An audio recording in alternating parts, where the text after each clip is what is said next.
We must involve the woman more actively in the problems of society. From a conversation at the daily meeting with the secretaries of the CC of the PLA, January 21st, the party must always carry out an intensive ideopolitical and social activity everywhere, especially in the remote zones of the highlands, in which patriarchal leftovers, which express themselves in diverse forms such as clannishness, attachment to private property, feeling of kinship and preservation of the patriarchal family, etc., still exist. Therefore, the party comrades of these districts should look at these problems very carefully, because they are among the main causes of backwardness of the countryside in the economic field too. I say this because most of the men of these zones work in the economic enterprises or the mines of their districts, while the main workforce in the cooperatives is made up of women. And for the cooperatives to advance, women must affirm their personality everywhere, at work, in society, and in the family. In the first place, women should become conscious of their social value and their leading and productive capacity in the economy, because this is how their authority is enhanced and strengthened. In this manner, they will be able to join their economic strength with their husbands. We must involve the woman more actively, 9, and no longer remain under their chains. It is true that, if the husband works in the mine, he is a little bit more advanced, but still he retains patriarchal concepts and leftovers which he manifests, in one way or another, family relations. These leftovers are retained to a greater extent by those who work in the cooperative. In some agricultural cooperatives, in general, there is a spirit of conservatism about the replacement of the workforce with farming machines. This conservatism will be rooted out if women, who are the main workforce, raise their voice more resolutely and insist on using cultivators, which would facilitate their work enormously. So, in the remote mountainous zones, too, still more work must be done to raise woman to a level at which she can speak out courageously, boldly, demand the introduction of the progressive new into life and production, and can decide about the latter. However, if women have not yet understood that the utilization of these means is to their advantage, this speaks also of weaknesses in the political work of the party in that district. Production, too, has its specific policy, and for the progressive to be introduced into production, a good explanatory work must be carried out. This is one aspect of the matter. The other aspect is that the social condition of our people and the degree of their technical knowledge must be taken into account, because this is the only possible way to do fruitful work and achieve an all-round political, moral, cultural and technical development of the working people. In other words, in all its complex work, the party must carefully look at problems in their interconnection. Any state problems should be tackled by an intelligent policy of the party, and not in a cut-and-dry manner, but in conformity with the situation, with the terrain in which it carries out its political work. Treatment of women and children in the highlands and in the lowland zones poses 700 greatly differing problems. People in the lowlands are more advanced in this direction. Why has it come about that they are more advanced in the lowland zone? Because people there have applied the party line for the development of the cooperativist economy better, and as a result, have created greater income, which they have known how to utilize properly to improve their well-being. That is why in the northern districts, in which these weaknesses are manifested, political work should be differentiated. For this purpose, the party in these districts must handle the policy of cadres with the greatest seriousness. Let us take the problem of admissions to the party. The criterion for admissions, of course, must be applied on the basis of a thorough knowledge of the socio-economic situation of the district, the views which exist there, etc. Perhaps these may be different for different districts, for different zones, but the main thing on which the party must insist is that only the most advanced should be admitted to the party, and this question should not be left to spontaneity, but should always be solved properly. If in a district this problem has not been handled in this manner hitherto, this means that the party there has not been in command in this work. The particular makes up the general, and this enables you to compare one district with another so as to make them all advance in the same direction. In general, the districts have made progress in their economic development. There is a general progress, but there is also partial progress. Some districts are more advanced. And then, there are also zones which still do not keep up with the development of the whole district. Hence, there are nuances which the party must pick up and study, because only in this way can it lead, advise, approve or disapprove the decisions taken by the basic or we must involve the woman more actively. 701. Organizations. This enables the apparatus of the party committee to exercise realistic control on the accomplishment of the planned tasks in various regions of the district.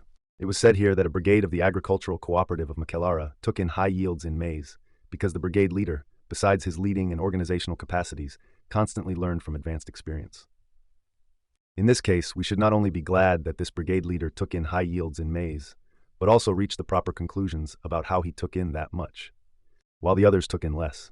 This fact constitutes an objective for the work of the party organization there. It seems to me that the party cadres and workers must be taught to follow up the development of the country simultaneously in its political, ideological, moral, and social aspects, in order to strengthen the feeling of collectiveness and socialism, and the new moral political norms of our society. This will create possibilities for studies to be carried out not only by teams, but also by instructing all the basic organizations of the party to observe and detect those moral, political, or patriarchal elements which inhibit economic development. If we know the situation in a district, region, or coopera thoroughly and work seriously to improve it, ADIV, etc., working not only in an individual manner but also in an organized manner, by means of reports, by means of serious meetings and not phrasemongering, by putting the finger to the wound or making a clean breast of it, then we shall certainly have results. That would mean lively party work for the political, ideological, and moral education of our people, and only then shall we see how their consciousness will rise and how the vanguard example of the communists evident will become fulfillment of the plan requires that all people, indiscriminately, party members or not, should be raised to the sevenfold political level required by the time and the problems which emerge, so that they understand the importance of the new methods of work, advanced technology in production, etc., etc. Only in this way shall we make perceptible progress in the accomplishment of economic tasks.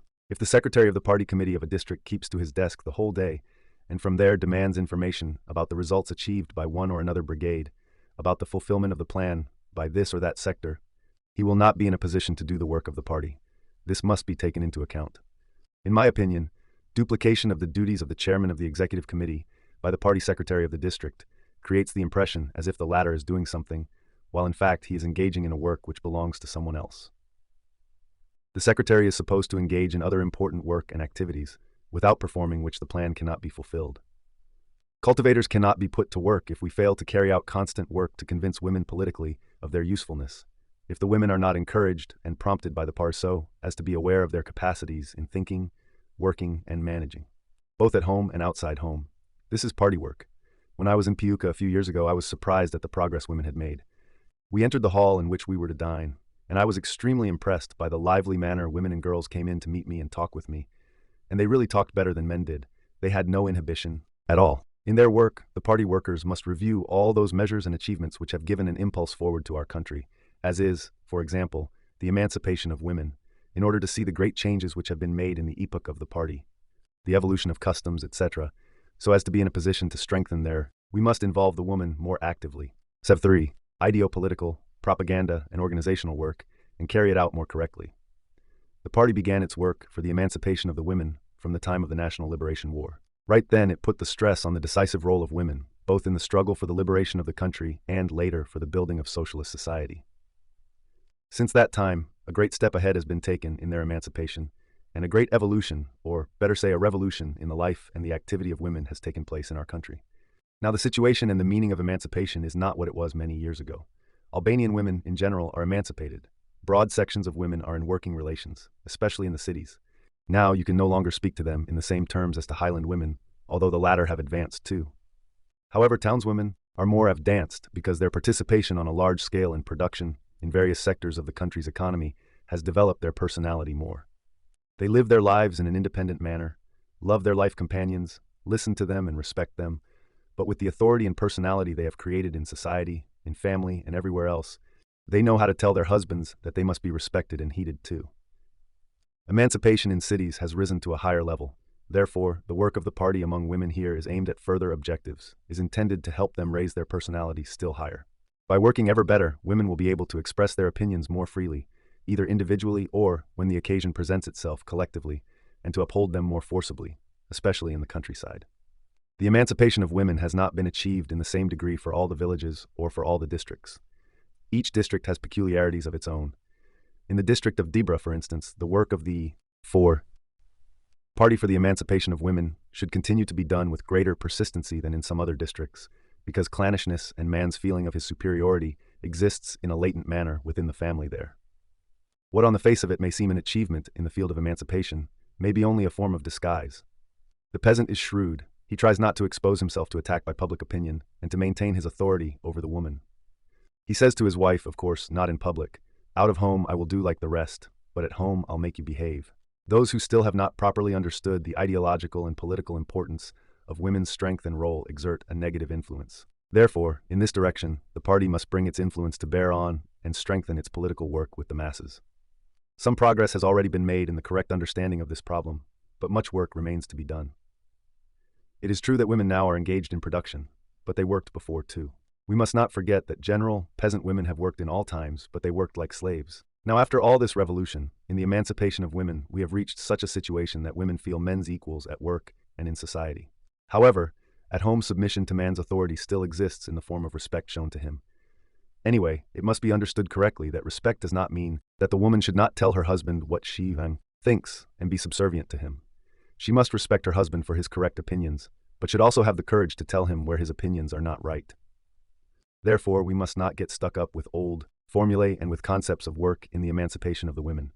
To each problem, we must find new solutions. We must involve the woman more actively. 5. And more advanced forms of ideological and political work, in conformity with the more advanced circumstances which we have reached in the solution of this question. In the highlands, too, we have to do now with an element of social relations, which is a far cry not only from the time of the canon of Leke Dukagini, but also from 1939 and even more recent times. This is true, life has advanced there too, but the question is how emancipation should be understood. Therefore, here we must strengthen the work of the party. Emancipation means a high political, ideological, moral, and social level, the achievement of which requires intelligent party work in conformity with the degree of consciousness women have already attained. Taking into account the degree of consciousness of our women today, we can no longer address them with clichés. Our approach should be realistic, on the basis of the degree of development reached by that group of women with whom we intend to work. The important thing is to make the women more active in coping with the problems emerging before our society, to make them more capable of weighing with their own heads the pros and cons of the actions they take about a problem that faces them and the society. It seems to me that this is how we must understand the question of the emancipation of women. The time is gone when the struggle for the emancipation of women in the first place, the work that had to be done meant with the women to convince them to abandon the yashmak or to eradicate religious prejudices, etc. Of course, now. 2. The struggle against religious remnants and backward cosmos should not be overlooked, but the main thing in this direction is the political and ideological elevation of all people, not only the highlanders, not only the peasants, but also the townspeople and the communists, a thing which leads to the creation of correct concepts about 6. Society, about the various sections of the youth, about the relations between boys and girls, husband and wife, and about all other problems. Reports and